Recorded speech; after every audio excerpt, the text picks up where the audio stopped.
Napakatahimik naman ang bahagi nito ng kalsada. Ganito talaga rito. Hindi ko nga lang inakalang hanggang ngayon ay tahimik pa rin dito. Kung may nagbago man, yung maliit na tindahan na siguro yon. Hindi ko naman napapansin yan dati kapag napapadaan ako rito. Sigurado ka bang tama tong shortcut na tinatahak natin? Oo, sigurado ako. Wala pang isang oras makakarating na tayo sa lungsod ni na lolo't lola. Magkikilala mo na rin sila, mahal. Sige na, bumili tayo ng candy. Baka sakali makabawi sa pagkahilo ko eh.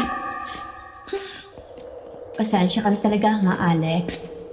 Masaya naman ako kasi nakikilala ko na sina lolo't lola mo. Kaso, nahihiro lang talaga ako ngayon eh. Ayos lang yun. Naiintindihan naman kita eh. Ganyan talaga kapag buntis, pabago-bago ang takbo ng kalusugan. Ang mahalaga, malusog ka naman. Nasigla rin si baby ayon sa huling check-up ninyo. Salamat talaga, mahal. Di mo kami pinababayaan ni baby. Aba, siyempre. Responsibilidad ko yun. Mahal ko kayong dalawa eh. Tao po? Tao po? Pagbilang. Tao po? Ano ho sa inyo? Milk candy po, manang. 5 piraso. Samahan niyo na rin po nitong biskwit. Ay, sandali lang ha. Kayo ba ay siya pupunta? Bakit kayo napadpad dito? Lulusot lang po kami rito para makarating sa kabilang lungsod, manong. Shortcut po. Mag-iingat kayo. Buntis po na ba dito kasawa mo? Ilang buwan na ba yan? Magpipitong buwan na po. Ay, Diyos ko. Ay, buntis ka pala, Ineng. Hindi ko kagad napansin. Hindi maganda to. Ano bang sinasabi ninyo? Huwag kayong hihinto. Pagkalarga dito mula rito, hinting-hinti kayo dapat huminto hanggang sa makarating kayo sa kabilang lungsod. Kinikalabutan naman mo kasi sinasabi niyo. Bakit naman po? Ano po bang meron dito?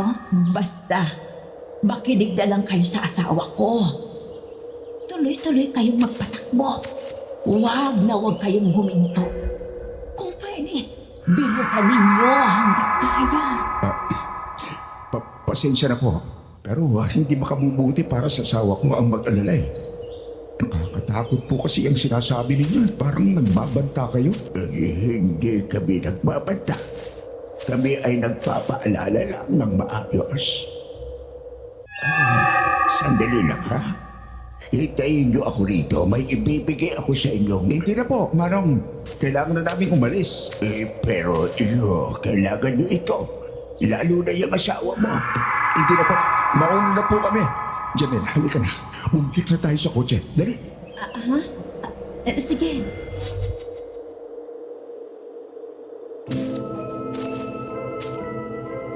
Kalagitnaan ng 1990s, magpipitong buwang buntis po ako nito. Mula Cebu ay lumuwas kami ng Iloilo ng asawa kong si Alex. Balak sana namin noon na doon na permanenteng manirahan. Mahigit 1 linggo pa lang nang dumating kami ay napagpasyahan naman ni Alex na bumiyahe papuntang Capiz. Dadalo kami sa birthday ng kanyang lolo. Gamit namin ang hiniram niyang kotse ng kanyang kapatid. Subalit, hindi na po kami nakarating sa bahay ng kanyang lolo't lola. Sa daan pa lang kasi, nakasalubong namin ang trahedyang dumurog sa pamilyang pinapangarap namin.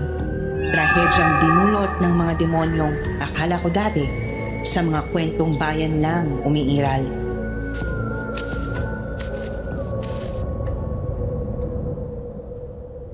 Ano bang problema ng dalawang matanda? Bakit kung ano-anong sinasabi nila? Ewan ko. Basta nanayo ang balahibo ko kanina. Kakaiba sinasabi nila eh. Tapos, grabe pa kung makatitig yung matandang lalaki. Napansin ko rin yun eh. Pakiramdam ko, tinitigan ka niya ng ganun para nagtapan ako. Hindi ko makuha kung pare sa inyo akto nilang ganun. Bumili lang naman tayo ng candy at biskwit eh. Kumusta ba ang pakiramdam mo? Ayun. Kinilabutan man ako pero kumalma naman ako. Kainin mo na yung biskwit. Tapos mag-candy ka para kontrahilo.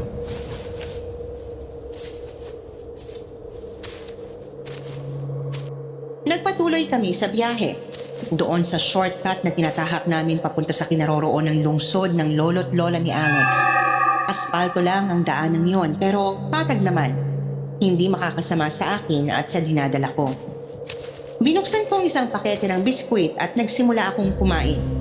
Tumingin ako sa labas ng bintana ng kotse pero puro mga puno ang natatanaw ko sa magkabilang gilid ng daan.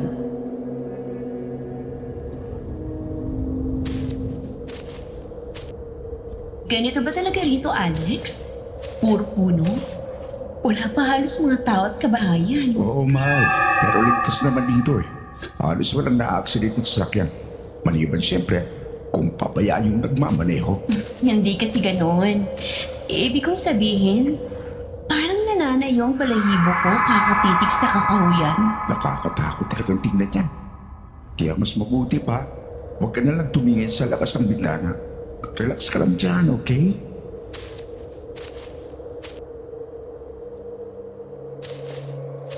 Sinandal ko ng maayos ang likod ko sa upuan. Yun nga lang, ay hindi ko pa rin maiwasang huwag tumingin sa labas. Hindi naman kasi tinted ang mga bintana ng kotse, kaya malinaw kong nakikita ang kakahuyan sa gilid ng daan.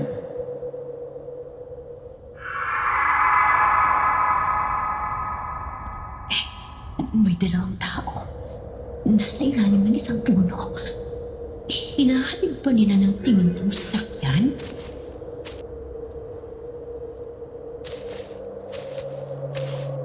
Dahil nga sa hindi tinted ang mga bintana ng kotse, ay nakita ko ang dalawang tao sa ilalim ng isang puno. Nakatayo sila doon sa may maraming halaman. Kaya hindi ko sila nakita ng malinaw. Gayunpaman ay sigurado akong isang babae at isang lalaki ang nakita ko. Sigurado rin akong nanlamig ang kalamnan ko pagkakita ko sa kanila.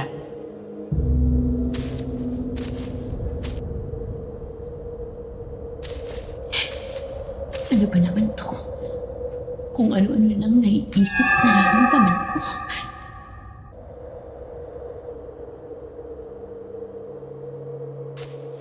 Pumikit ako at huminga ng malalim. Sinubukan kong kumalma, pero hindi ko talaga magawa. Hanggang sa nagulat na lang ako at napadilat nang biglang napapreno ang asawa ko.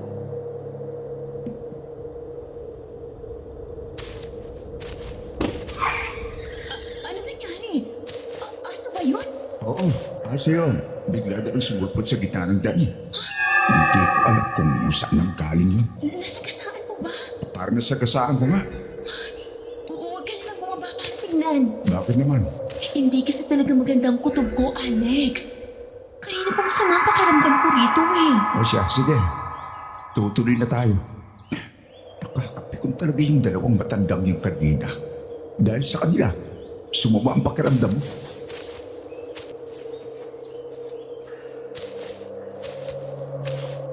Pinaandar ni Alex ang kotse. Subalit, nang papatakbuhin na sana niya ito, ay nagtaka kami dahil mauga ang sasakyan.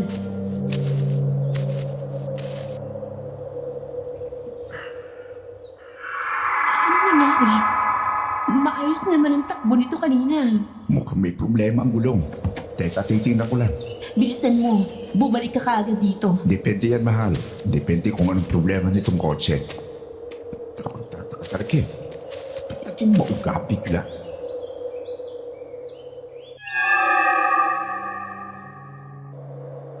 Bumaba ng kotse si Alex at tiningnan niya ang mga gulong. Kita kong napailing ang asawa ko at napakamot sa sentido. Pagkatapos ay bumalik na siya sa kotse.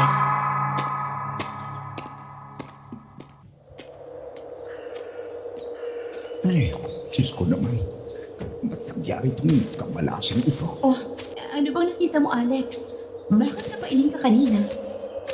Dalawang gulong ng kotse. Pulit. Ha? Parang punit. Hindi ko alam kung paano napulit yun. Basta napakalaking mga hiwa. Parang gawa ng kutsilyo o matalim na bakal.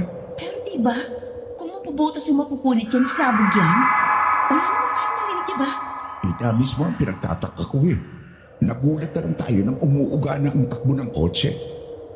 Paano na ngayon yan? Pwede mo bang palitan ng mga gulong? Isa lang ang reserbang gulong ng kotse. Mapapalitan yung isa pero yung isa hindi. Kailangan pa natin makapuntang bayan para bumili ng gulong.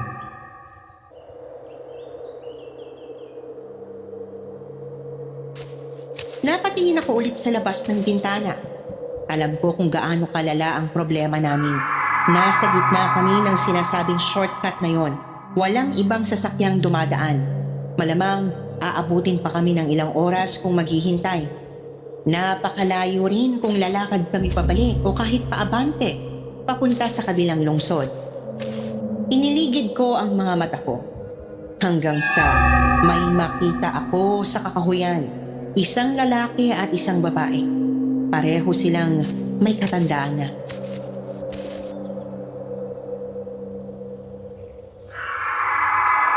Alex, tingnan mo doon. May mga tao. Baka matulungan nila tayo. Oo nga. Teka sandali. Mababa ako ulit. Lalapitan ko sila.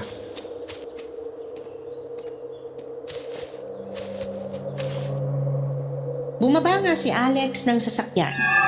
Nilapitan niya ang dalawang naroroon at kinausap niya ang mga ito. Kita kong palingon-lingon pa sila sa sasakyan habang nag-uusap. Napailing din yung babae nang mapatingin sa akin. Ilang sandali pa ay lumapit na nga sila sa kotse. Noon din ay bumaba na ako para salubungin sila.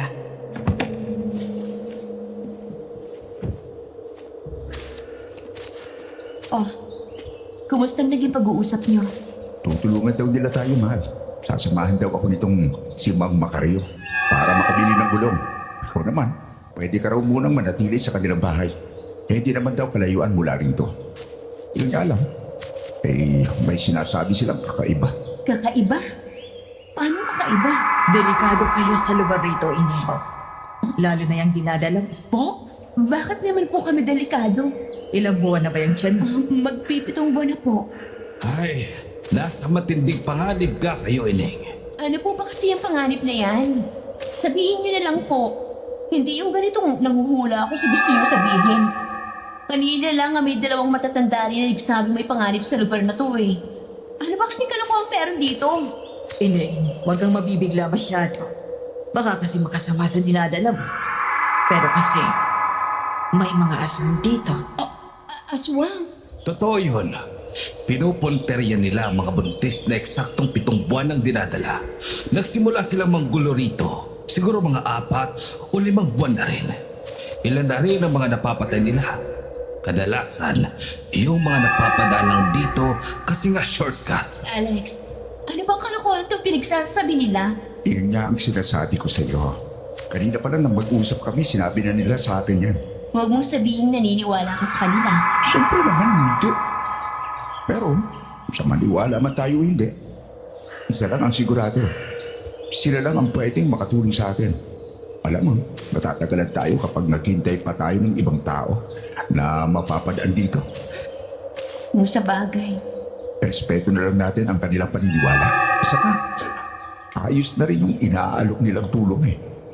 Kami ni Mang Macario ay pupunta ng bayan para bumili ng gulong. Ikaw naman, doon ka na muna sa bahay nila maghihintay.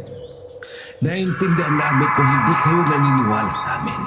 Pero sana, huwag niyo masamain ang inaalok namin sa inyo. Para sa amin, mas mabuti na rin na doon na muna kayo sa bahay.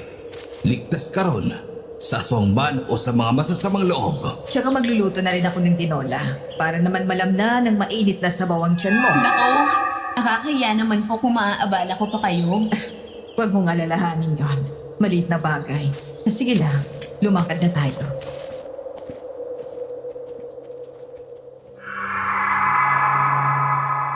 Tinabi lang ni Alex ang kotse sa daan. Tapos ay sumunod na nga kami sa mag-asawang tagaron. Sila pala ay sina Mang Macario at Aling Ramona. Nasa 50 anyos na. Nakatira doon kasama ang 2 nilang mga anak.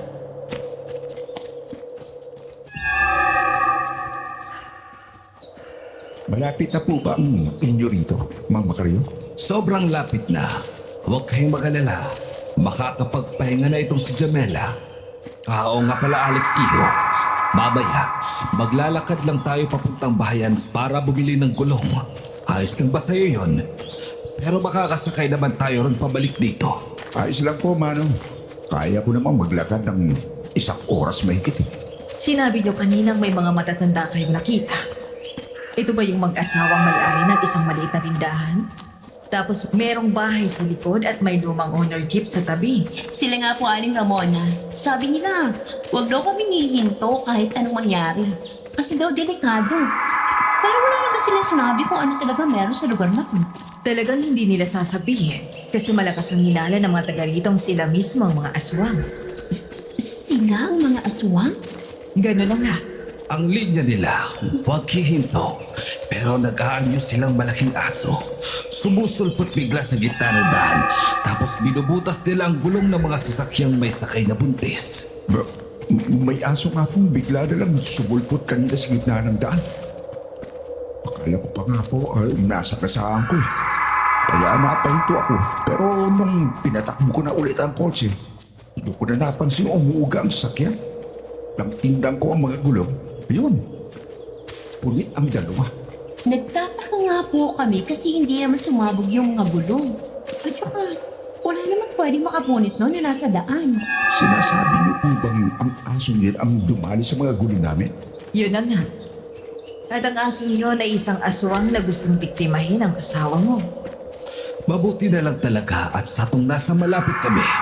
Lumapit kami sa gilid ng daan nang mapansin naming nakahinto yung kotse niya sa gitna.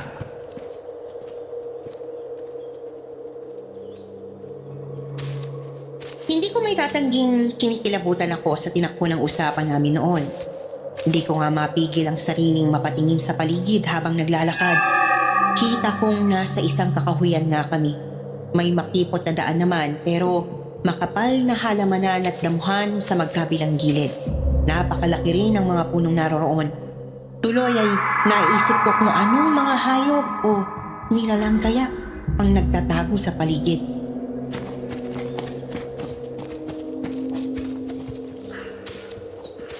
Mahal, relax ka lang. Alam kong hindi ka na mapalagay. Pero huwag kang mag-alala. Malapit naman na tayo. Ayun no, may bahay na ron sa unan. Yan na bang inyo, Aling Ramona? Oo, yan na nga. Tumuloy tayo sa loob at na makapagpahinga ka na.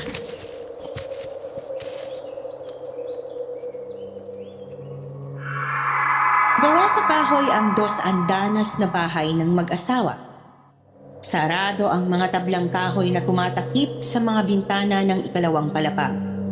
Sa isang tingin ay halatang bagong tayo lang ang bahay na yon. Nakahalo sa mismong gitna ng kakahuyan. Ni hindi ko nga po masabi kung saan ang bakuran dahil na may mga puno rin sa mismong gilid ng bahay. Lumakad pa kami papalapit at napansin kong may isang binatang nakatayo sa harap ng pinto. Siguro ay nasa 16 o 17 taong gulang na ito. May sariwang mga dahon ng bayabas na nakabalot sa kanyang kaliwang braso. Pansin na pansin ko rin ang matinding pangamba sa kanyang mukha, lalo na nang mapatingin siya sa amin. Agad ay napako ang kanyang tingin sa akin, partikular sa tiyan ko.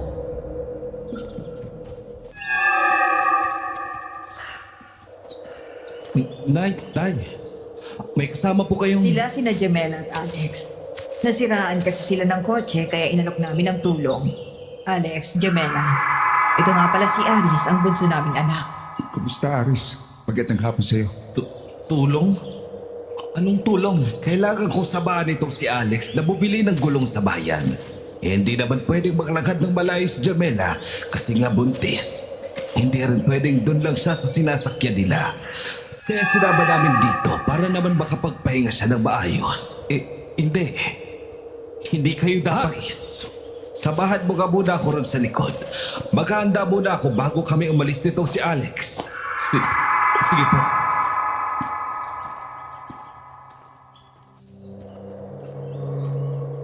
Saglit akong tinapunan ang tingin ni Aris bago siya yumuko. Lumakad si Mang Macario at agad namang sumunod sa kanyang binata. Kami naman ang asawa ko at ni Aling Ramona ay pumasok na sa loob.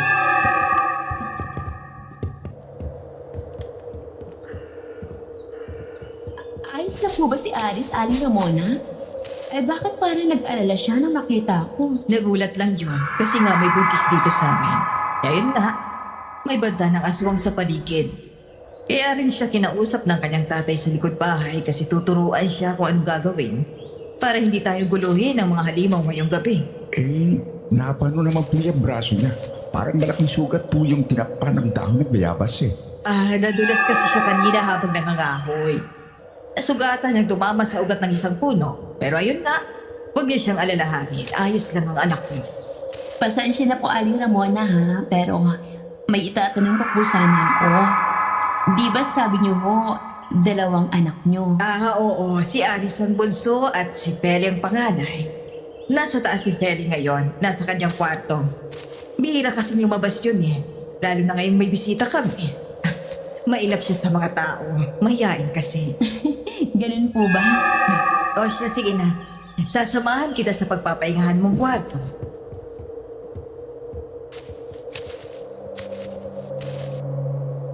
Pinilit ko ang sariling mapanatag sa loob ng kanilang bahay. Ang kaso, nanatili ang kung anong kakaibang kutob sa kalooban ko. Gayunpaman, inisip ko na lang na hindi nga naman ligtas kung sa kotse na lang ako maghihintay kay Alex. Mas makakabuti para sa amin ang dinadala ko kung sa isang bahay kami maghihintay ng mga ilang oras. Kaya naman, napahugot na lang ako ng malalim na buntong hininga at napabulong ng dasal. Hindi nagtagal ay tinawag na ni Mang Macario si Alex. Aalis na sila para bumili ng gulong sa bayan. Ako naman ay pinagpahinga na ni na Aling Ramona sa isa sa mga kwarto sa unang palapag. Palubog na po ang araw nito.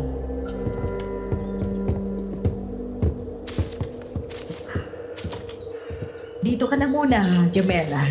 Kami maghahanda lang ng hapunan. Magpahinga ka na muna rito. Pwede ka rin matulog kung gusto mo. Sige po, Aling Ramona. At saka, huwag niyo po ako masyadong alalahanin. Ayoko naman pong maabala kayo ng gusto. Ay, nako, Ineng. Huwag mo nang isipin na naaabala mo kami. Maliit na bagay lang naman ang pagtulong namin. Ano yun? May kumalabog. Teka, sandali lang. Pupuntahan ko lang si Feli sa taas. Baka kasi nag-aayos ng mga gamit o kung ano. Sasabihan ko lang na may nagpapahinga rito ngayon.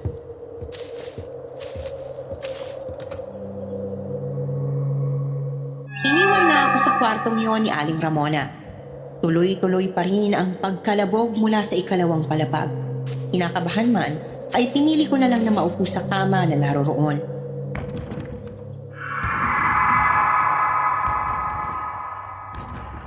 Ano kaya talagang nangyayari sa taas?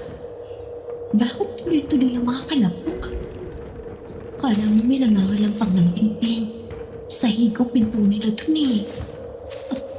Teka, sino yung nasa... Siya yan!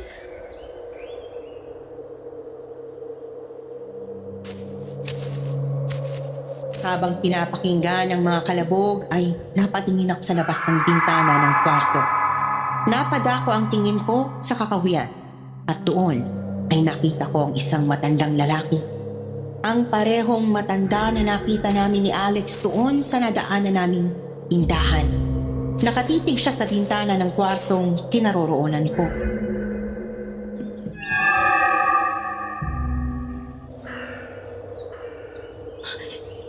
Sinundan niya ba ako? Ano kailangan niya sa akin? Ay, Diyos ko. Hindi kaya. Totoo ang sinasabi ni Aling Ramona. Aswang ang tinawag matanda sa tindahan. May kumakakok.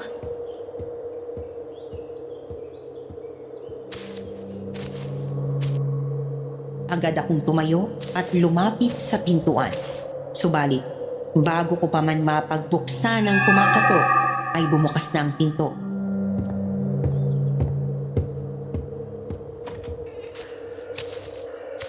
Aris, may kailangan ka sa akin? Ate, pasensya na po talaga pero hindi po kayo dapat nandito. Kailangan niyo na pong umalis kaagad. Ha?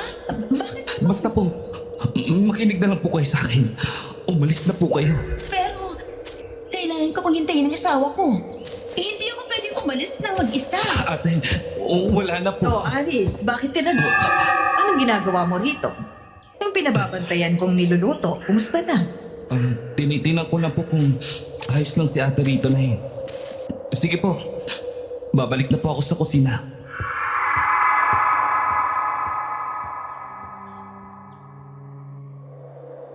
kong naintindihan na ayaw ni Aris na malaman ng kanyang nanay ang sinabi niya sa akin.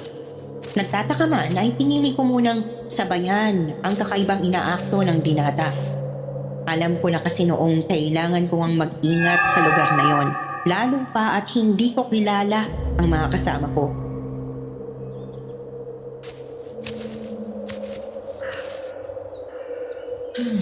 Ano bang sinabi sa'yo ni Aris? Wala naman pong kakaiba, Aling Ramona. Tiningnan nga lang niya kung ayos lang ba ako rito. Sinabi ko naman na medyo masama ang pakiramdam ko. Bakit naman? May masakit ba sa'yo? Nahihilo ka ba? Hindi pa sa ganon. Ano po kasi, yung matandang lalaki sa tindahan, nakita ko po sa labas, dun sa may kakahuyan. Ano ka mo? Hindi maganda to. Sinundan ka nga ng aswang.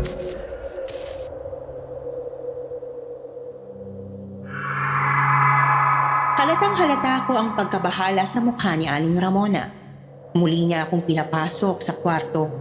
Sinarado niya ang mga tabla ng mga bintana roon at sinigurado niyang hindi yon basta mabubuksan.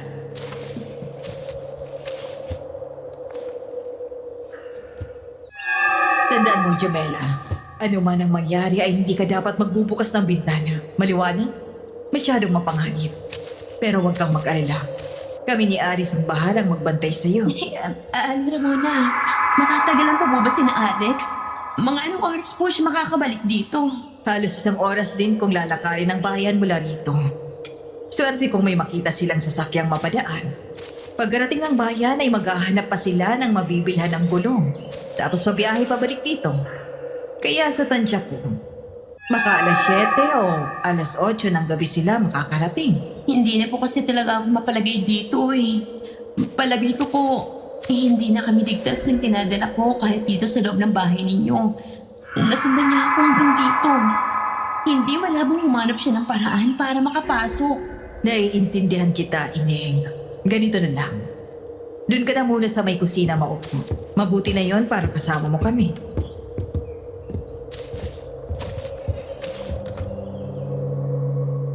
Sumunod nga ako kay Aling Ramona sa kusina. Doon ay nadatna namin si Aris na naghahanda ng ihahalong gulay sa tinolang manok. Sandali siyang napatingin ng makahulugan sa akin bago nagpatuloy sa ginagawa.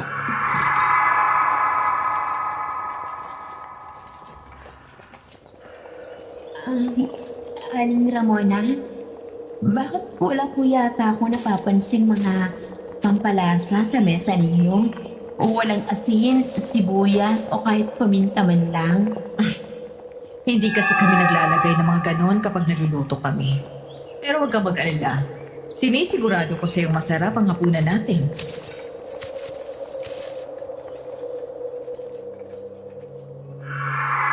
Patuloy kami sa pakonti-konting usap ni Aling Ramona habang nagluluto sila. Pero hindi nakakalagpas sa akin ang mga palihim na sulyap ni Aris. Kahit noong kumakain na kami, ay maya't maya niya pa rin akong tinatapunan ng makahulugang mga tingin. Tuloy ay hindi ko makuhang ipanatag ang sarili ko.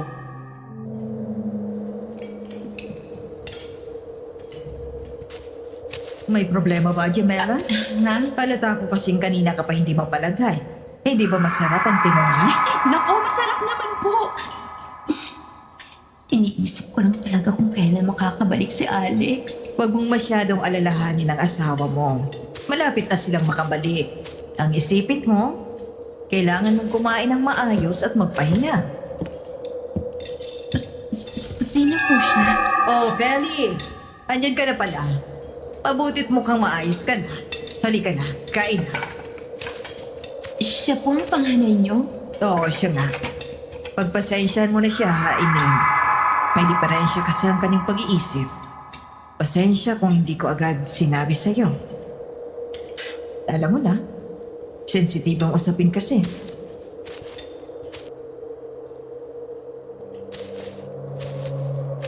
Pinilit kong huwag agad manghusga kasi hindi ko naman kilala yung dalaga.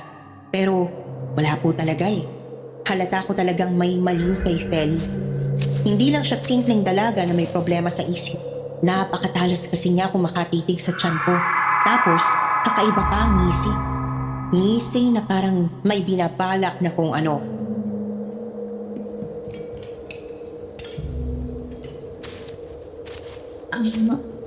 Aling Ramona, magpapahinga na po muna ako. Medyo sumasama na po kasi ang pakiramdam ko eh. Ayaw mo na bang magdagdag ng kanin at sabaw? Kahit manok man lang.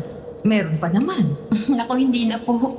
Gusto ko na lang po talaga muna magpahinga sa kwarto. Ayaw mo bang dumito muna sa hapag? Mukhang masarap ka pa naman. Ha?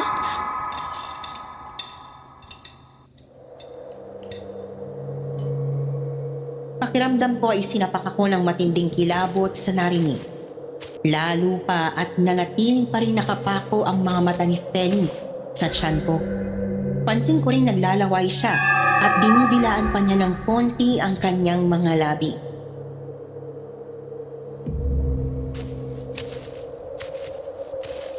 Feli, ano ba? Hindi mo dapat ginaganyan ang bisita natin. Bakit naman po hindi? Ate Jamela, samahan ko na po kayo dun sa kwarto. Pagpasensyahan niyo na lang si Ate Feli. Halina po kayo.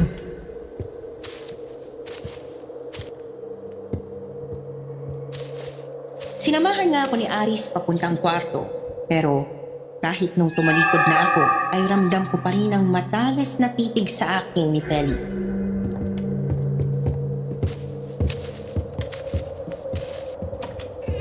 Magpahinga na po kayo ng maayos dito, ate. Aris, ano bang meron sa ate Feli mo? Bakit ganun siya? Ha? Pasensya na po, ate. Pero di ko po pwedeng basta sabihin eh. Basta, hindi naman siya dating ganyan. Nung nakaraang linggo lang, nagsimula matapos ng lahat. Matapos ng ano? Yun nga po, hindi ko pwedeng sabihin.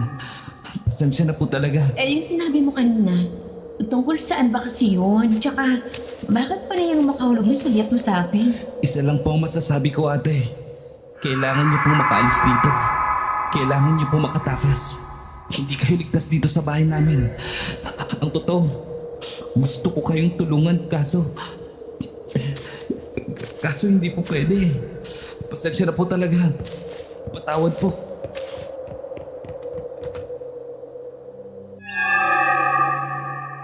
Lumabas si Aris at sinarado niya ang pinto. Naiwan akong nagtataka sa loob ng kwartong sarado na ang mga bintana.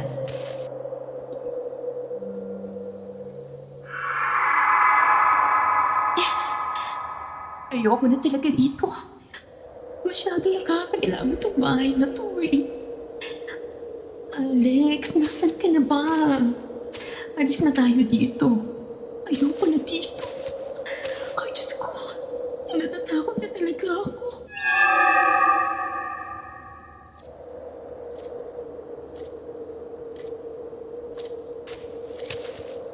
Hindi na talaga tama to.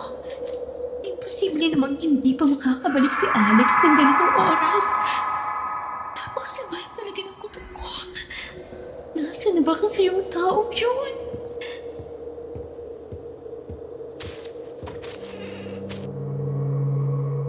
Nang hindi na talaga ako mapalagay, ay lumapit ako sa pinto at binuksan ko yon.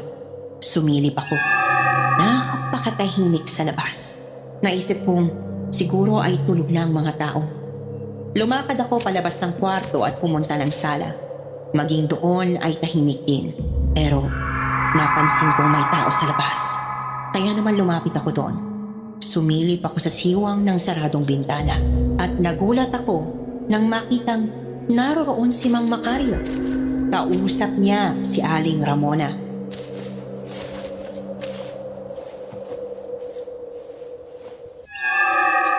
Si Mama Macario. Bakit nandito si Mano? Ay, nasaan ang asawa ko?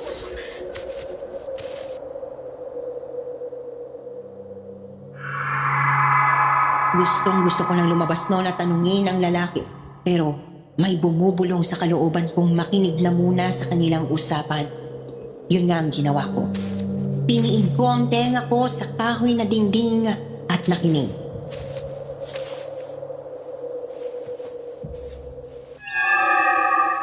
O ano na? Nahanap mo na ba yung matanda? Mamaya manggulo na naman yun sa atin. Hindi pa rin eh. Masyado siyang mailap. Malabang may ginagamit siyang pangontra kaya hindi ko siya basta makita. Diyos ko naman, Macario. Kailangan mo siyang mahanap sa lalong madaling panahon.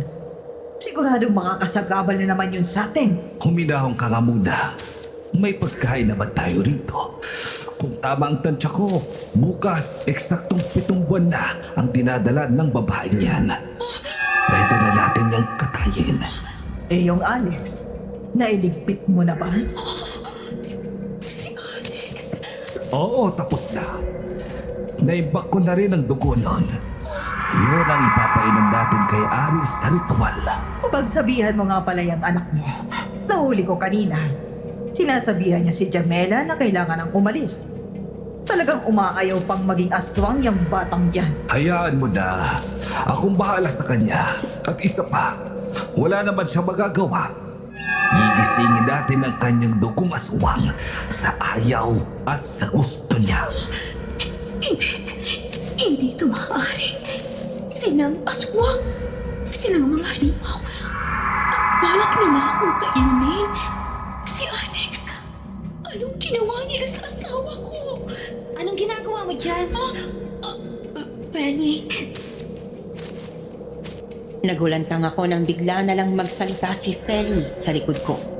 Lumingon ako at lalo akong nahintakutan sa nakita. Si Feli, namumula ang kanyang mga mata at napakaputla ng balat. Tumalim din at umitim ang kanyang mga ngipin at kuko.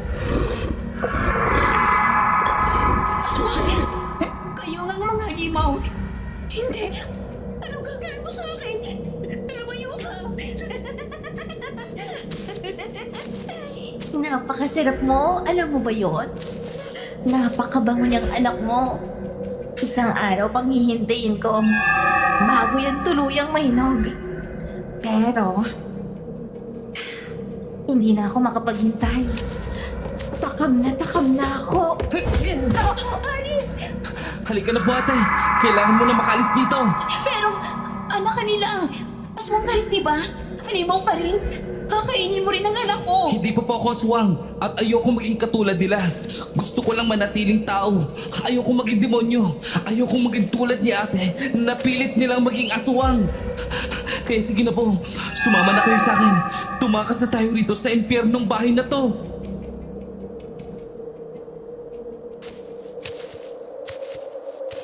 Nagdadalawang isip man ay sumunod nga ako sa binata. Mula sa sala ay tumakbo kami papuntang kusina at lumabas ng pintong papuntang likod bahay. Doon ay agad bumungad sa akin ang makapal na kakahuyan. Mas nakakapangilabot tingnan noong malalim na ang gabi.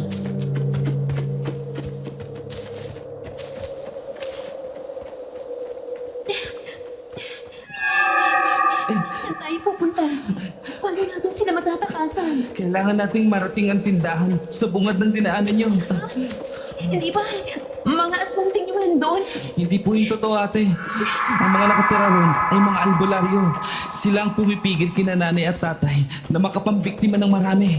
Simula nang lumipat kami rito, may ilang buwan na rin. Sila ang pumipigil sa mga magulang ko. Kaya nga isang buntis pa lang ang napapatay nila. Ikaw ang magiging pangalawa kung hindi tayo makakatakas. Ang asawa ko, nasaan si Alex? Kailangan ko pang hintayin o hanapin si Alex. Ate, patawad po. Pero wala na si Kuya Alex. Pinatay na siya ni tatay. Wala na po tayong magagawa. Kundi ang ito ng pansin natin sa pagtakbo. Pasensya na po ulit. Alam ko nahihirapan kayong ito ang takbo nyo.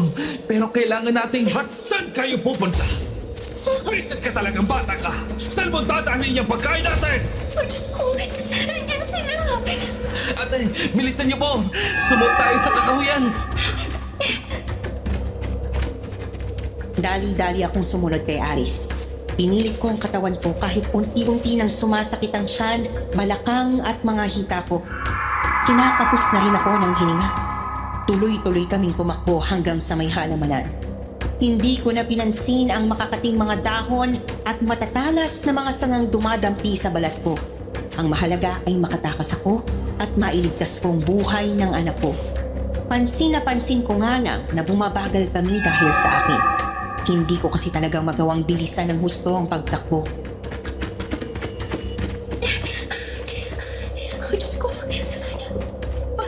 ay makakatakas dito. Walang hiya kang bata ka!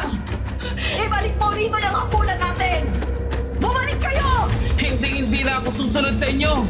Hindi ko gugustuhin maging katulad nyo! Mga halimaw! Pumapatay kayo ng mga inosenteng tao! Patay ka talaga sa akin kapag nahuli kita! Wala kang utang na loob! Sumidhi ang kilabot ko ng mapalingon sa mga humahabol sa amin. Sa tulong ng liwanag ng buwan, ay nakita ko kasing nasaan yung halimaw na rin sila. Pumutla ang balat ng mag-asawa. Pumula rin ang kanilang mga mata at tumalim ang kanilang mga kupot ngipin.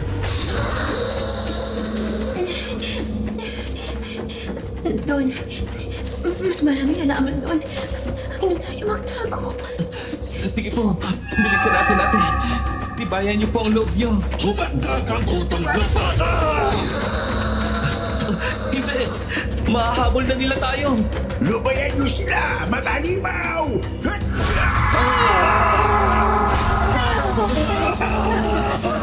Bullshit ka, matanda ka! Pakialam pero!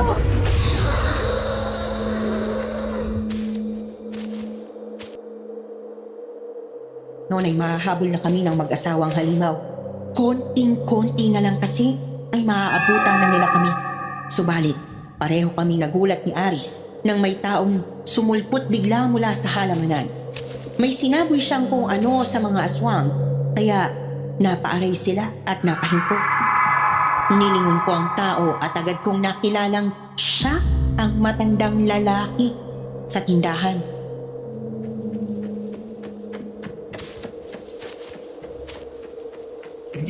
Ayos ka lang ba? Ayos lang kayo. Kayo yung sa tindahan kanina? Ako nga. At ito mismo ang sinasabi namin panganib na daan dito sa kalsadang to. Bakit kasi kayo huminto? Manong, mamaya na po tayo mag-usap. Mahahabol tayo ni na tatay at nanay. Sandali lang. Magpahid muna kayo nitong langis. Makakatulong yan para hindi nila tayong basta maamoy. Huwag kang mag-alala, iho. Hindi ka masasaktan nito. Tulog pa ang dugong aswang mo.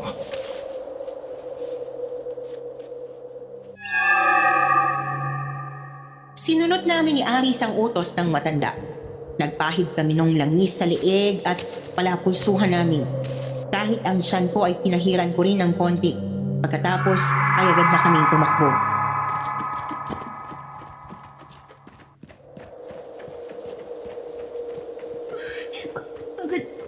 Napagod na ako.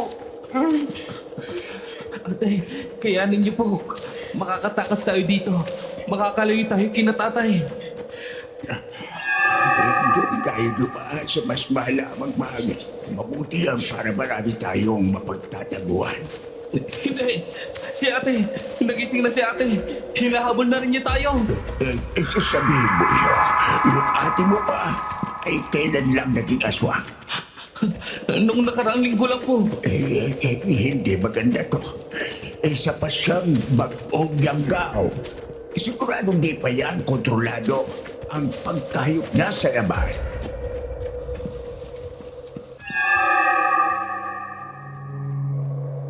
Tuloy-tuloy kaming tumakbo. Ang matanda ay tuloy lang din sa pagsasaboy ng pakonti-konting asin sa mga nadadaanan namin. Yun ay para mahirapan ang mga halimaw na sundan kami. Umobra naman dahil hindi basta makalapit sa amin ang mga aswang, ang mag-asawa at ang kanilang panganay na anak.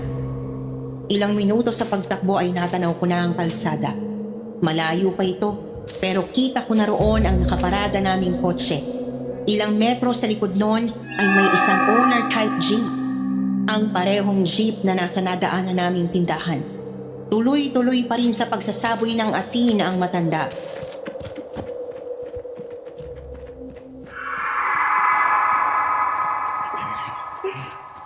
Malapit na tayo ina. O kunti na lang. Makakasakay na tayo. Hindi ko na kaya, Manang. May ipat na paningin ko. Mga batang palasang yan! Hindi natin sila hayaang makatakas! Lagot na! aabutan na nila tayo. Magtago muna tayo. Konting takbo na lang sana. Pero hindi ko kaya nitong babae. Baka mapano ang kanyang dinadala. Doon, Manong. Doon sa may makapal na halamanan. Sumuot kami sa mas makapal pang bahagi ng halamanan. Saktong may malalaking mga puno at makakapal na mga halaman doon. Naisip naming gamitin yon para makahanap ng mapagtataguan. Lumiko tayo doon. Kailangan natin silang salisihan. Konti na lang. Konti na lang. Maliligaw na natin sila. Ate, kumapit ka lang sa akin. Aalalain po kita. Miss, sakit nga dalihin ng katawan. Oo. Manong, doon po. May malaking baturan. Pwede tayo sa likod doon. Hindi nila tayo agad makikita dyan. Sige, bilisan natin. Puntahan natin yan. Hindi kami nagsayang ng oras. Lumapit kami sa isang malaking bato na kulay lupa. Hanggang dibdib ko ang laki nun. Nasa tabi yon ng isang malaki ring puno. May espasyo sa pagitan ng puno at ng bato na natatakpan ng mayabong na mga halaman. Doon kami sumuot. Manong, hindi ba talaga nila tayo maamoy dito? Hindi yan. Mabisa ang pangutrang langis na pinahin ninyo sa inyong balat. Kahit ako ay nagpahid na rin bago pa man ako pumunta dito. Hindi ka ba nagtataka? Hindi ako nahanap agad ng mga magulang ko kahit kanina pa ako dito. Aris, nasan ka na? Walang iya ka talagang bata ka.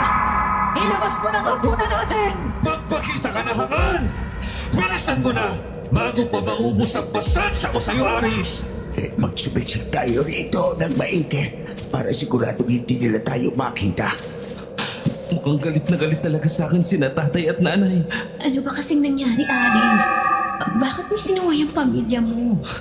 Dahil ayaw kong pumatay at kumain ng tao. Lalo na ang paborito nilang mga buntis at mga sanggol. Gusto kong mabuhay bilang isang ordinaryong tao. Ang totoo, kami ni ate ay ganun talaga ang gusto. Kung ayaw din ni ate mo ang maging aswang, bakit siya nagkaganon? Halatang kagigising lamang ng dugong aswang sa kanyang kalooban. Ramdam na ramdam ko ang matindi niyang pagtayok sa laman. Dahil pinilit siya ni nanay at tatay, may pinakain sila sa kanya ng kung ano. Dahil doon, nagising ang dugong aswang ni Ate Feli. At dahil doon, kaya nakapagpasya na akong tuluyan na silang suwayin. Sinira nila ang buhay ng kapatid ko. Mga demonyo sila. Teka, lumayo na sila. Hindi nga nila tayo na uwit na hanap. Maghintay pa tayo ng mga ilang pang minuto para sigurado tayo. Magpahinga ka lang muna at mag-ipon ng lakas ini.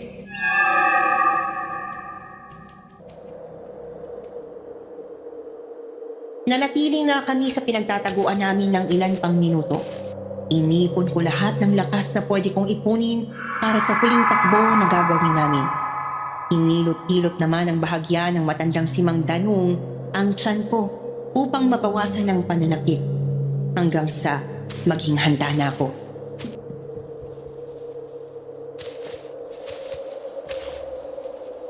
Mukhang kaya ko na pumanang Danong. Sigurado ka ba? Pwede pa naman tayong magpahinga ng ilang minuto rito. Kapag kasi lumantad tayo, mawawala ng bisa ang pagutang langis. Oo nga, hindi nila tayo maamoy. Pero makikita naman nila tayo. Kaya ko na pumanong. Inisip ko rin po kasi baka himatayin ako rito eh. Mas panganib tayo pag nagkataon. Buti nang makaalis na tayo kaagad sa lalong madaling panahon. Kung sa bagay may punto ka, o sige, umalis na tayo. Pero bago yon, una akong lalabas. Titignan ko muna ang paligid.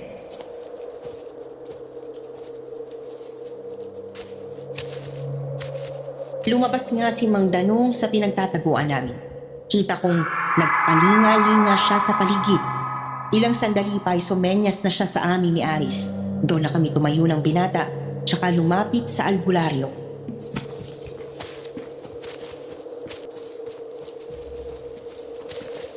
Wala na po ba sila, Manong? Nasa paligid pa rin sila. Pero sapat na ang layo nila sa atin. makakatakbo na tayo nito papunta sa sakyan. Handa ka na ba talaga, ate? Isang dire-diretsong takbo ang gagawin natin. Oo, handa na ako. Sige na, lumaban na tayo. Tsaka malatay na kayong alisto. Ano mang oras pwede nila tayo makita.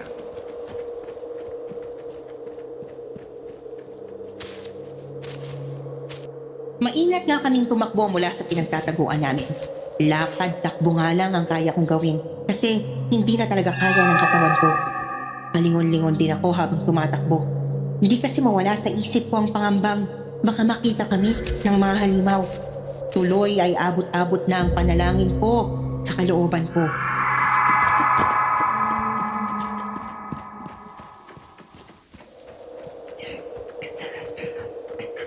Bilisan natin habang wala pa sila.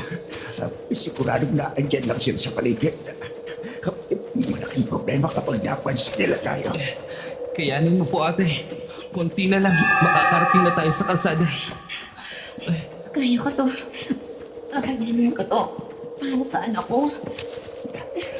Dumiretso tayo sa sakyan ko. Teka po, Manong. Medyo bukas ang owner nyo. Hindi siya ganun kasarado. Ligtas po ba tayo dyan? Huwag kang mag-alala. Kargado ng mga pangontra ang jeep ko. Binulungan ko rin dyan ang orasyon. Hindi sila basta makakalapit dyan. Naintindihan ko po.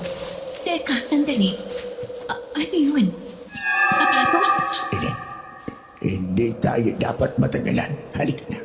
Sapatos siya ng asawa ko ah. Sapatos po yan ni Alex. Teka po, lalapitan ko.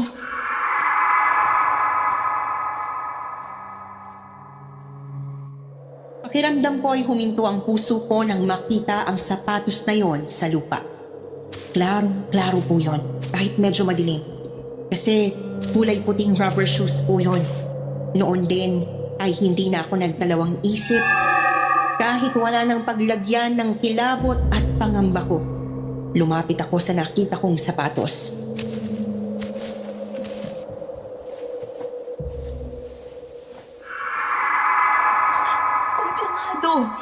Sapatos talaga ni Alex, no? Sigurado ka ba dyan, Ineng? Sigurado po ako.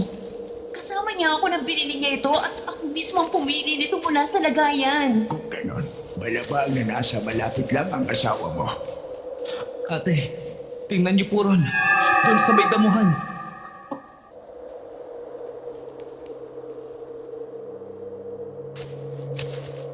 Otomatiko akong napalingon sa tinuro ni Aris. At agad ay halos lumipad ang kaluluwa ko sa nakita ko sa damuhan. May 2 metro ang layo mula sa amin.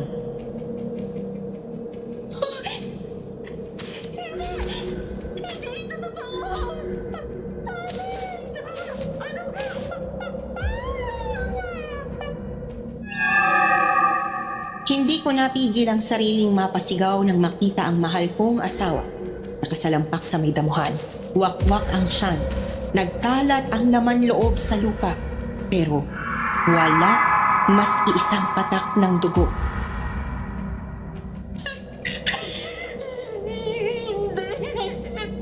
Alex! Bakit nangyari sa'yo to? Alex! Mahal ko! Ineng. Alam ko napakasakit nito para sa iyo, pero kailangan na natin umalis. Iwan na natin ang asawa mo. Kailangan mo makatakas. Kailangan mong iligtas ang sarili mo at ang dinadala mo. Hindi, Manong! Hindi ko pwedeng iwan ang asawa ko! Hindi! Aray ko! Ate, ano nangyayari? Ayos lang po ba kayo? Sumasakit ang tiyan ko. Nahihilo ako. Umiikot ang paningin ko. Ate, hindi ka pwedeng sumuko ngayon. Tara na po. Sa wakas, natagpuan ko rin kayo. Hindi. Si ate. Naloka na. Narinig yata ang sigaw mo. Umalis tayo dito. Bilisan na natin. Pasensya na, Manong. Pero, hindi ko na Ining! Ining! Gumising ka! Ining! Ining! Anong gagawin natin, Manong? Buhatin na natin siya. Dalian mo! Hindi ka makakitakas! Bumalik kayo!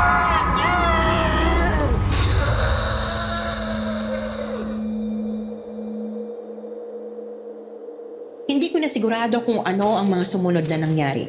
Basta ang huling naalala ko ay ang pagbuhat sa akin ni Mang Danong at Aris. Nakapikit lang ako noon dahil umiikot na talaga ang paningin ko. Ilang sandali pa ay naramdaman ko ng sumampa na kami sa isang sasakyan. Narinig kong patuloy ang pagsusumigaw ni Feli mula sa may kalayuan. Narinig ko rin umandar ang makina ng sasakyan bago ko tuluyang nawalan ng malay.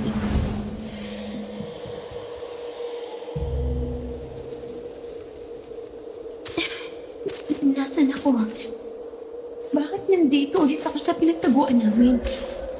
Nasaan na si Mang Taro at Alex? Iniwan pa nila ako. Teka sandali. Sa pagkakaalam ko, papunta na kami sa sasakyan.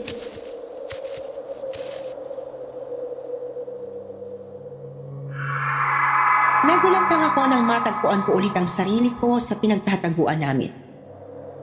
Doon sa gitna ng isang malaking bato at puno. Litong-lito ako kasi dapat nga ay papunta na kami sa kalsada. Tapos, biglang hindi ko nakasama ang dalawa.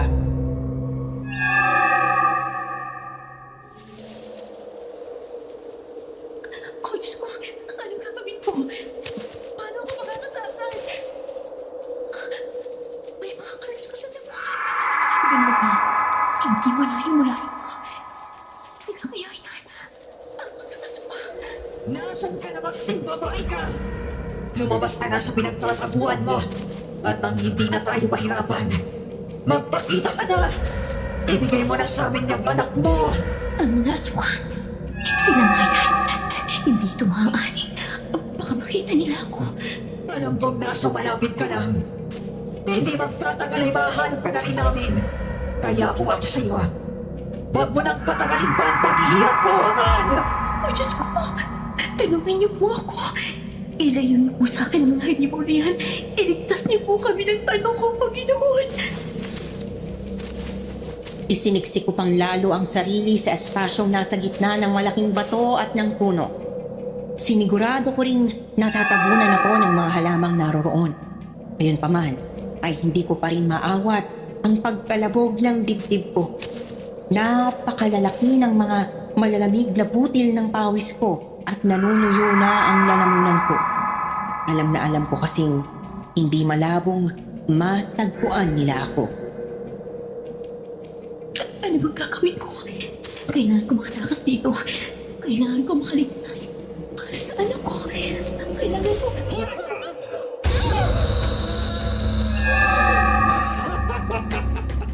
Akala mo ba talaga hindi ka namin matatagpuan?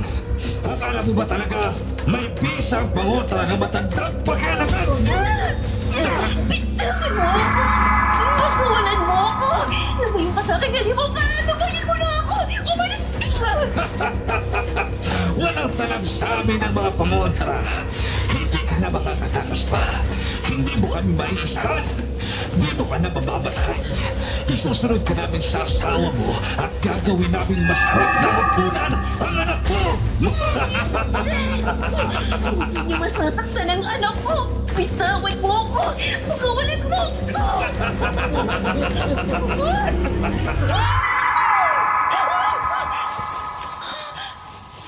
Nasaan ako?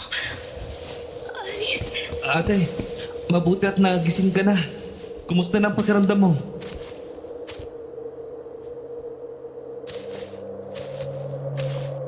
Nakahinga ako ng maluwag nang makita ang sarili sa isang kwarto. Hindi pamilyar sa akin ang kwartong yon, pero ang mahalaga sa akin ay may kasama na ako.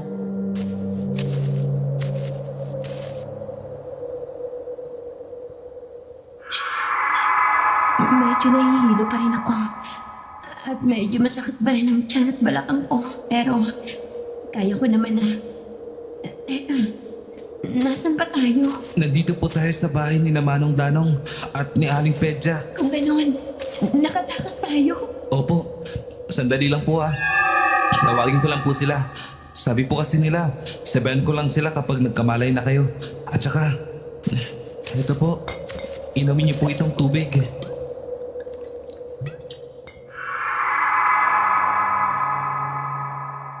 Nagsali ng tubig si Aris mula sa pitchel na nasa tukador. Pinainom niya sa akin yon. Pagkatapos ay lumabas ang binata para tawagin ang mag-asawa. Ako naman ay naiwan sa kwarto. Iniligid ko ang paningin ko.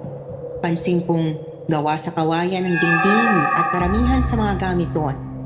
Kasama na ang tukador at ang pinahihigaan kong papag.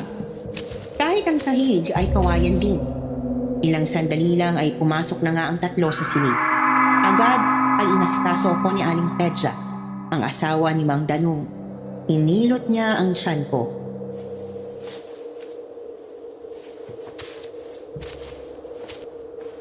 Kailangan ito para mabawasan ang pananakit ng tiyan mo. Para na rin lumakas pa ang kapit ng bata. Sa tindi ng pinagdaanan mo, hindi wala mong apektado rin ang dinadala mo. Iya, pasensya ka na talaga. Nakahuli ako. Hindi ko nagawang mailigtas ang asawa mo.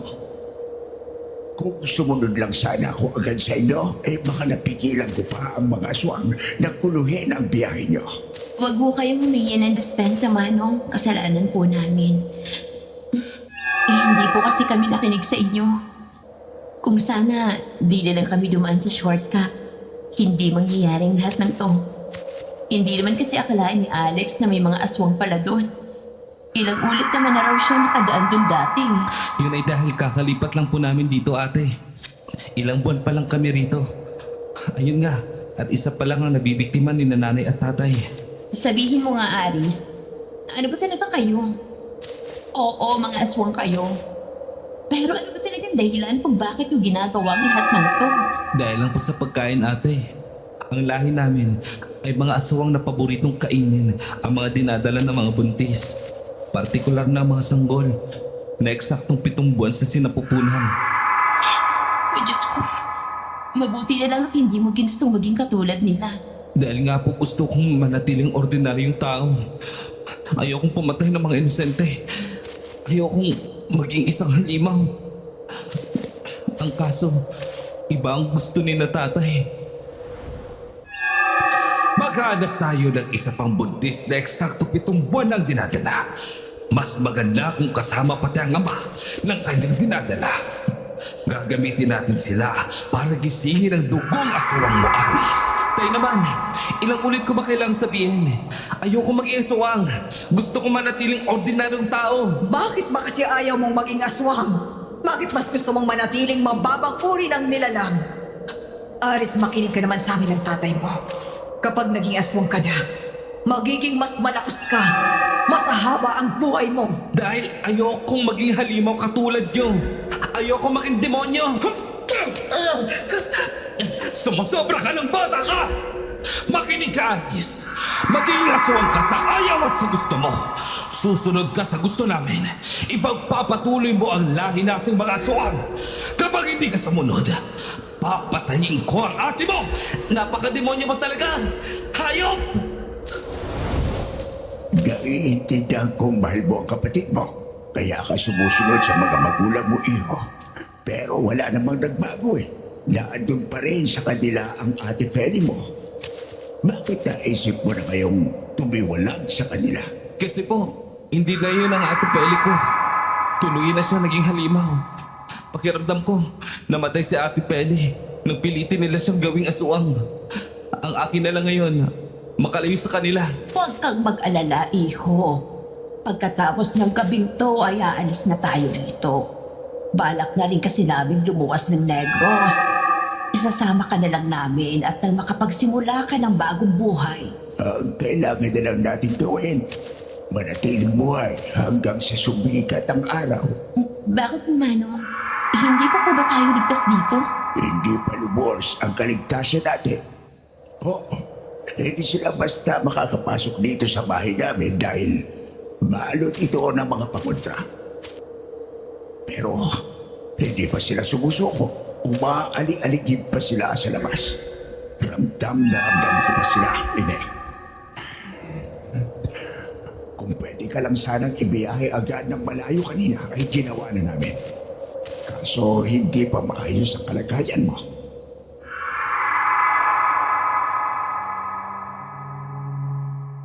Agad na nayo ang balahibo ko sa mga sinabi ni Mang Dano. Ang buong akala ko kasi ay ligtas na ako sa loob ng bahay nila. Subalit, nasa alanganin pa rin pala ang kalagayan ko. Sa totoo lang ay gustong gusto ko nang bumigay noon matapos nang nakita kong pinahinatnan ni Alex. Kaso, dala ko ang anak namin. Hindi ako pwedeng basta na lang sumuko. Yun nga lang ay talagang sinusubok ako ng mga demonyo. Kumpirmado. Nandiyan nga sila sa labas. At unti-unti na silang nagiging desperado. Lumalapit na sila kahit may pangontrang bakuran. Ay, Diyos ko, ano na pong gagawin natin? Aray, ang tiyan ko, sumasakit po ulit. Hindi to maganda. Paraan po ni tatay yan, ate. Gumagamit siya ng dasal para sumakit ang siya ng isang buntis. Mang Tanong, may pangontra po ba kayo sa kanyang dasal? Susubukin ko ang makakaya ko. Pedya, kunin mo ang insenso. Ilagay mo sa palayo. Bilisan mo. Huwag mo nang subukan kumontra, tanda! Hindi ka rin matatagumpay. Akin ang buntis na yan. Amin ang anak yan. Manahimik ka, Aswang! Sinasabi ko sa iyo, hindi kayo magtatagumpay! Hindi mo masasaktan ang babae ito at lalong hindi mo makukuha ang kanyang sanggol! Tingnan natin kung hanggang saan ang papa mo. Manong, ang tiyan ko lalong sumasakit. Tay! Tumigil ka na! Tigilan mo na si Ate Jamela! Tama na to! Makinig ka sa akin. Hindi ka dapat himatayin. Ano bang mangyari, kailangan mong manatiling gising hanggat hindi natin sila napapalayas. Tibayan mo ang sarili mo. Magdasal ka. Tuloy-tuloy ang karimari-maring na halakpak ng aswang na nasa labas ng bahay. Tumindi ang pananakit ng tiyan ko at ang kilabot sa kalooban ko. Pero pilit kong nilalabanan ng panghihina ng katawan ko. Ilang sandali pa ay pumasok na ulit si Aling Pedja sa kwarto. May dala siyang palayok na may nakasinding insenso at nilagay niya yon sa ilalim ng kinahihigaan kong papag.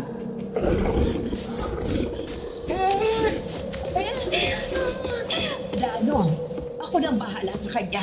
Kumilos ka na. Harapin mo na ang mga yan. Sige, ako mahal. Mukhang hindi na talaga maiiwasan to. Aris, sumama ka sa akin. Kakalabanin natin ang pamilya mo.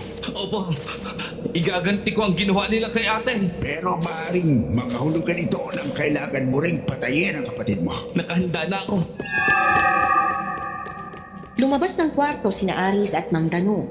Si Aling Pedja naman ay sinimulan akong hilutin habang tuloy sa pag-usok ang insenso sa ilalim ng kawayang papag.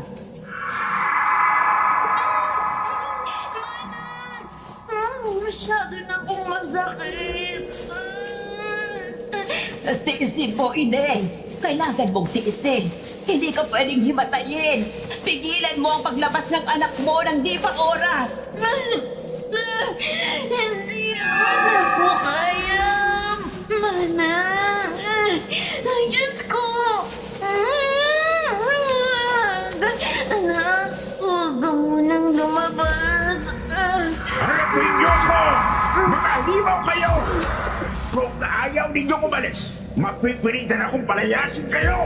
Hindi mo kami mapapatay. Walang silbing matanda. Anong tunog yun? Huwag mo muna silang alalahanin, Ine. Kaya ni Dano ang sarili niya. Ituon mo ang pansin sa pagpapatibay ng kalooban. Ay, Diyos ko. May nagagalampag dito sa dingding. Nay! Lumayo ka dyan! Huwag mong gulayin si Ate Jamela! Mahirap masabi kung ano lang nangyayari sa labas ng saradong kwarto. Hindi ko alam kung kumusta na sina Mang Danong at Aris. Hindi ko maiwasang mapahala para sa kanila. Pero kailangan kong unahing isipin ang mahal kong anak. Kaya naman, pinilit kong pakalmahin ang sarili ko kahit napakasakit na ng tiyan, likod at balakang ko. Subalit, sadyang desperado ang mga aswang. Ay, Diyos ko. Anak, huwag ka munang lumabas, please. Talagang ayaw paawat ng mga halimaw. Kumusta na bang pakiramdam mo, Inen? Medyo nababawasan na po ang sakit. Pero, masakit pa rin po. Ibig sabihin ay tumatalab na ang ginagawa ko. Ipagpatuloy lang natin to. Ituloy lang natin.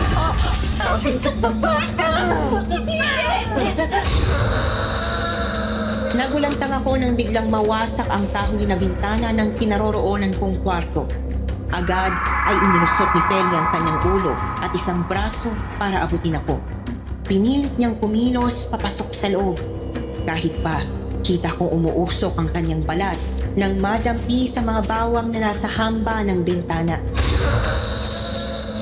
Lumayas ka rito, halimaw ka! Hindi mo siya anak ko!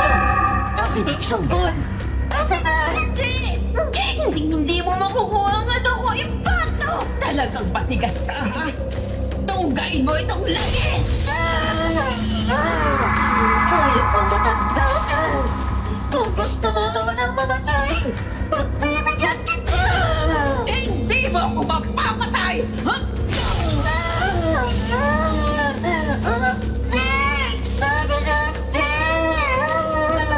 Tayo ang magtutos dito at isusura kita sa mga magulang mo!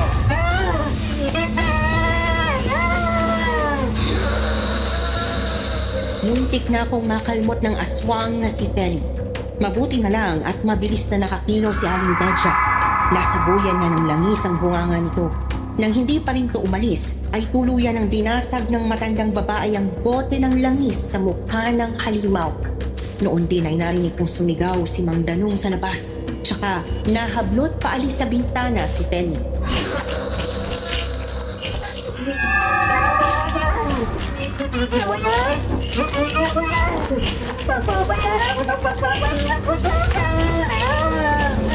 Papatay ka na kasi halimaw ka!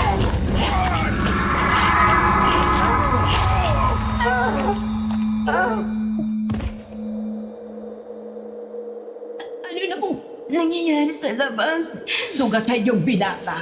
Pero patay na ang mag-asawang aswang. Yung panganay na lamang nila ang kinakaharap ni Danong. Oh, Diyos ko. Salamat naman. Malapit nang matapos ang lahat ng ito, Inen. Malapit nang matapos ang bangungot na ito para sa'yo.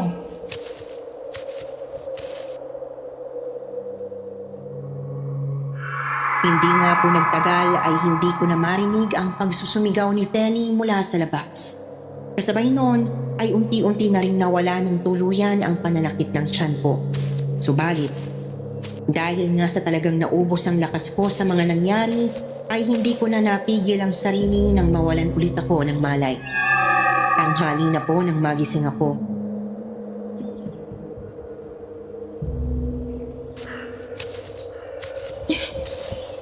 Ano bang nangyari?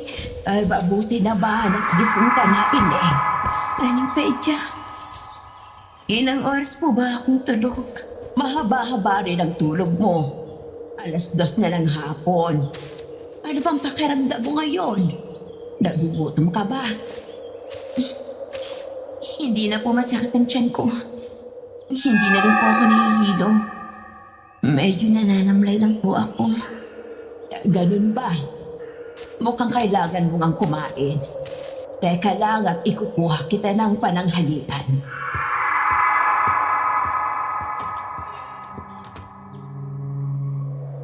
Lumabas ang matanda ng kwarto.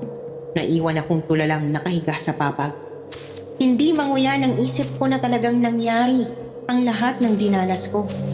Tinaplos-haplos ko ang tiyan ko. Malungkot ako. Gusto kong umiyak kasi wala na ang mahal kong asawa. Gayunpaman ay walang luhang lumalabas sa mga mata ko. Gawa marahil ng matinding kilakbot na hindi pa tuluyang nawawala sa sistema ko. Nang makabalik sa Aling Pedja sa kwarto ay kumain nga muna ako. Wala man akong gana ay kailangan ko naman ng sustansya para sa anak ko. Katapos ay doon na kami nag-usap.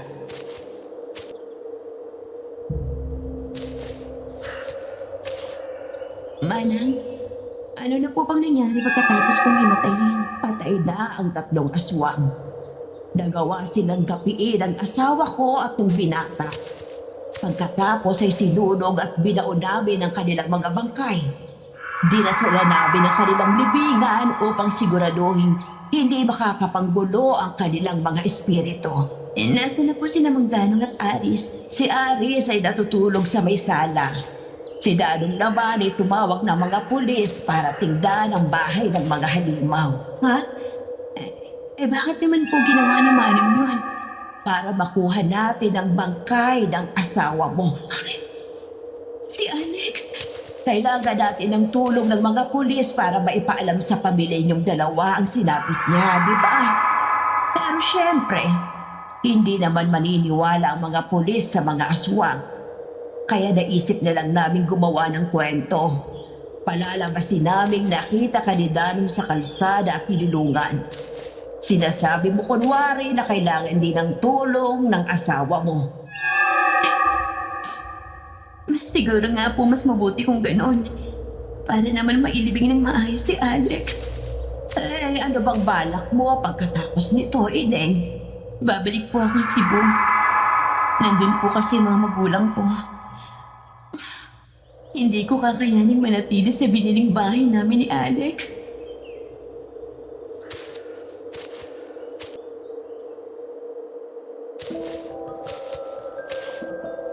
Pagkatapos po ng lahat ay lumuwas nga ako ng Cebu. Makalipas ang 2 buwan ay nakapagsilang ako ng malusog na batang lalaki.